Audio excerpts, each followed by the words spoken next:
Good morning mga boss, this is Vlog ni Kosa.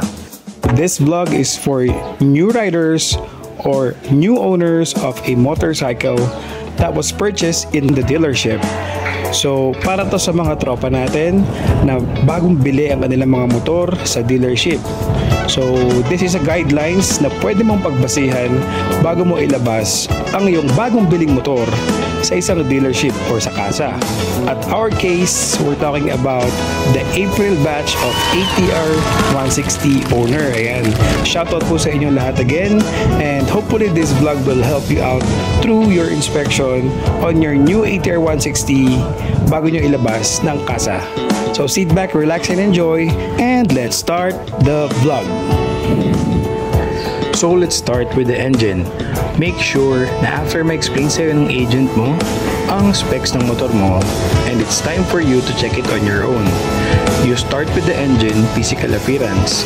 Check mo yung ilalim ng makina mo, ang gilid, side to side, kung may gas-gas ba ito, or may leak, or may mga dents. So after you check the physical appearance, buksan mo naman ang motor mo, I mean on and off. Then patayin mo ulit, then buksan mo ulit, then i-rev mo ng konti, then patayin mo ulit, then buksan mo ulit. Now if it's good, go to the next step. Check naman all the fairings or plastic fairings ABS ng iyong motor. So make sure na walang crack ang mga plastic fairings, walang misalignment ang mga screws, and make sure na walang dents ang mga fairings or crack. So after that, you check all the plastic fairings, you go to the suspension. So suspension includes front and rear suspension. Sakyan mo ito kung maaari, and then try mong upuan, brake, i-feel mo yung harap at yung likod kung may play. And then after that, go to the physical appearance. Check mo kung walang leak ang mga suspension, kung maluwag ang mga tornilyo, or if may leak and maluwag ang mga nuts ng mga suspension, make sure na sabihin mo sa agent para magawa nila ng paraan dyan sa mismong kasa bago mo mailabas. Next natin is tires and brake. Of course, bago mo ilabas yan, double check mo yung gulong ng iyong motor. Make sure na walang langis yan at hindi madulas, and proper ang PSI nito or ang hangin ng gulong. Dahil if ever mailabas mo yan at hindi mo ma-check yung gulong, baka mag-skid ka or madulas ka, hindi mo napansin may langis pala or malambot. So always check the tires. And for the braking system, check mo din yung harap at saka likod mong preno, dahil nga itong sa ATR 160 ay ABS dual channel with TCS. So make sure bago ka lumabas ng kasa is ma-check mo ang mga braking system ng motor mo. Next is rims. Of course, if kinuha mo is ATR 160, napakaganda ng version 2 rim set nito. But before you leave the kasa, check nyo maigi kung walang dents, walang maluwag na rayos, or wala bang bengkong ang iyong rims before ka umalis dyan sa kasa. Next naman natin is horns and electrical. So before ka din umalis sa mismong kasa, after mo i-check yung rims, buksan mo ang motor mo, turn on mo ang engine, then check mo kung gumagana ang busina, ang ilaw, high beam or low beam, signal light, left or right, hazard, and iba pang mga electrical buttons sa mismong manibela. Passing light na rin kung meron. Idagdag mo din dito na ipacheck mo din sa kanilang mekaniko yung baterya. If it's working, walang damage, dapat ipakita sa'yo bago ilabas ang unit mo sa kasa. At passing light na rin kung meron yung motor na binili mo. Now, let's talk about gas. Of course, meron ng gas na nakalagay dyan sa bibili ng motor once na binili mo siya. Pero konti lang yon. So make sure bago mo ilabas ng kasa or bago ka umalis ng dealership is dumaan ka sa pinakamalapit na gas station to check your gas or to fuel up, para at least hindi ka maubusan ng gas if ever iuwi mo na siya sa inyo or hindi mo masabi na traffic yung dadaanan mo. Always check or fuel up your motorcycle or brand new motorcycle after you get it on your dealership. Now, when it comes to features or special features or any specs na maganda ng motor na bibilin mo, make sure na before mo ilabas yan sa dealership na pagbibilan mo is ma-check mo muna yan itself. Kaharap yung ahente or any people na pwede mag-assist sa'yo sa loob ng dealership. For example, in our case, sa ATR 160, we have a special features na you can connect your phone or mobile phone connectivity dun sa TFT display ng ATR 160. And plus, we have a GPS.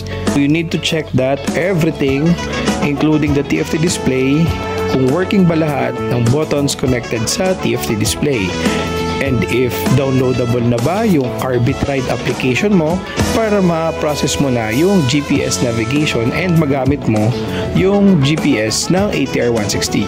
So in short, check all the features of any vehicle or motorcycle na bibilin mo bago mo ilabas ng dealership. So aside from that, is yung pinaka-importante sa lahat is yung papers, documents, and the card. So, lahat yan ay very important documents ng iyong motor.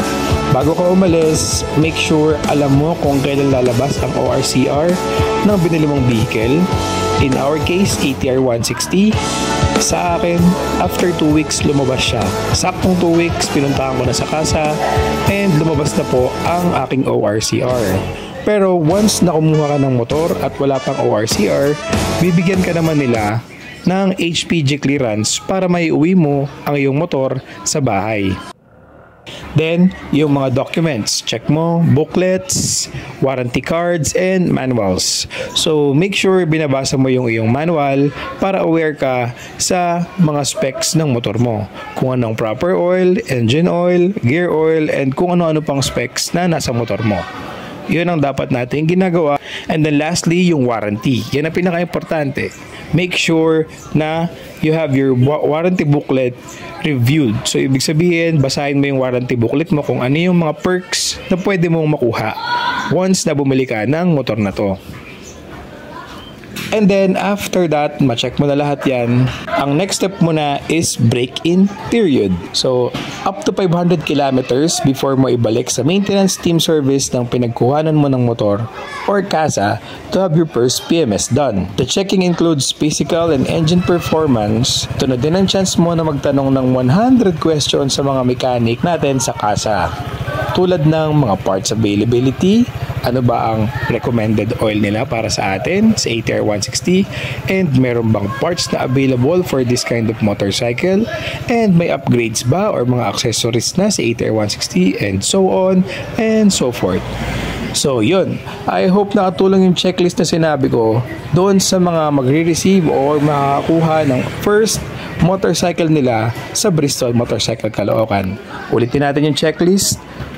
Things to check before mo ilabas ang binili mong ATR 160 sa dealership. Engine, physical, and then the performance itself. Plastic fairings, kung may scratch or may misaligned screw. Suspension, harap and likod. Wala bang leak? Wala bang maluwag na tornilyo? Tires, maganda ba ang PSI? Sakto ba ang air pressure ng tire pressure mo? Or madulas ba? Or may biyak ba yung gulong mo? Next is rims. Wala bang bengkong ang rims? Wala bang maluwag na rayos? And then horn. All electrical buttons, gumagana ba? Busina, ilaw, starts, signal light, high beam, passing light, and etc. Gas, may gas ba to? Bago ka umalis, so make sure you need to check that one. And of course, yung special features ng ATR 160, yung specs niya sa TFT display, like phone connectivity, GPS, Bluetooth, and interface. So you need to explore that before ka lumabas ng dealership. Then, once it's done, observe your motorcycle, try to schedule a first long ride na pasok sa schedule mo at sa budget mo. Remember, hindi palayuan at pabilisan ang laban, kundi pasarapan at pahabaan ng buhay sa pagmumotor. Huwag ma-pressure sa kabi-kabilang endurance challenge. Hindi madali ang mga yan. Maganda, magsimula ka kung saan ka komportable na ride. Alright?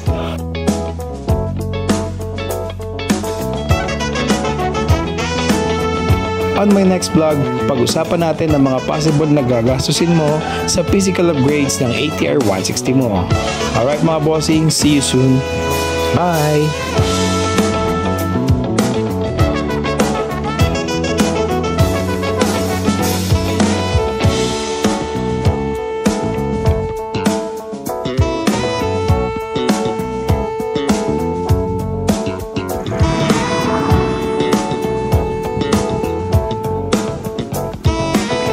Solid, walang problema, ganda, naka GPS tayo.